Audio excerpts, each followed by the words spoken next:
शहर दमिश्क बाजार बाजार हमीदिया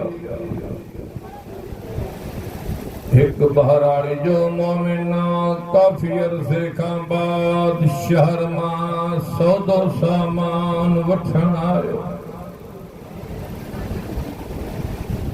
जै दुकानदार का सामान वठंदो उन खां पुछई छा दमिश्क वारनि जी रीतो रस्म रिवाज तब्दील थी विया आहिनि? चए थो कहिड़ियूं रस्मूं? चए थो पहिरियों त छेला बकर ज़मीन ते कुहंदा, छा हाणे छतनि ते कुहण शुरू कया अथनि? चए थो छो? चए थो ॾिसी नथो ई बाज़ार जूं दीवारूं रत में रंगीन आहिनि, इहो रत छाजो?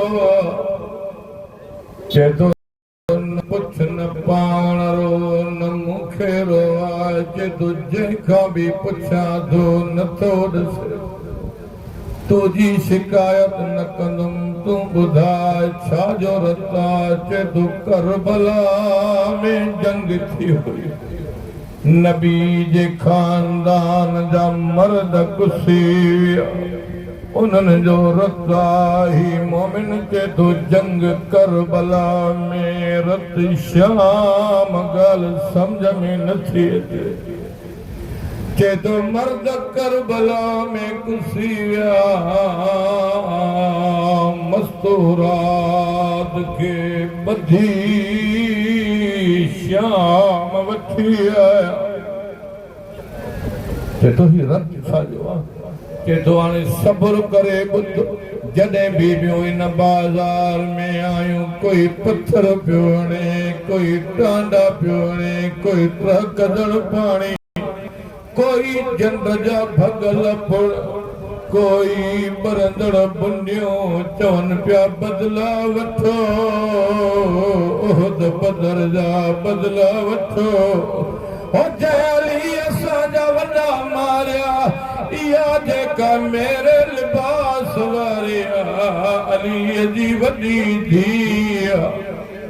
एॾा ज़ुल्म कयूं, अञा जी दिलि न पई भरिजे, हिननि कहिड़ो ॿियो ज़ुल्म कयो?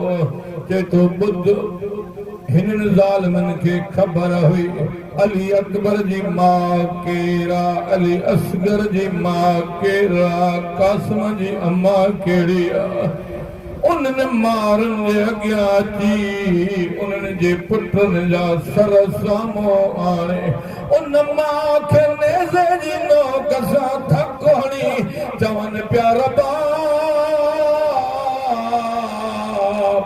ॾिस ही सर कंहिंजो, लैला ॾिस ही सर कंहिंजो। हो जॾहिं मारूं पुटनि जा सर पयूं ॾिसनि, बेसाख्ता मारनि जा वैण बुलंद पिया थियनि, वाह मुहम्मद वाह ज़हरा बर्बाद मदीनो। उन खां पोइ ही ज़ालिम छा पिया कनि, ॼण कॾहिं चवनि पिया तव्हांखे चयो जो आहे रोअण ते पाबंदी आहे, रो छो थियो? कोई कोई ताज़ियाना पियो हणे, कोई नेज़े जी नोक पियो हणे। हो बहराड़ी जा मोमिन, इहो दीवारनि ते छेलनि बकरनि जो खून नाहे, ज़हरा जे धीअनि नुंहनि जो खून।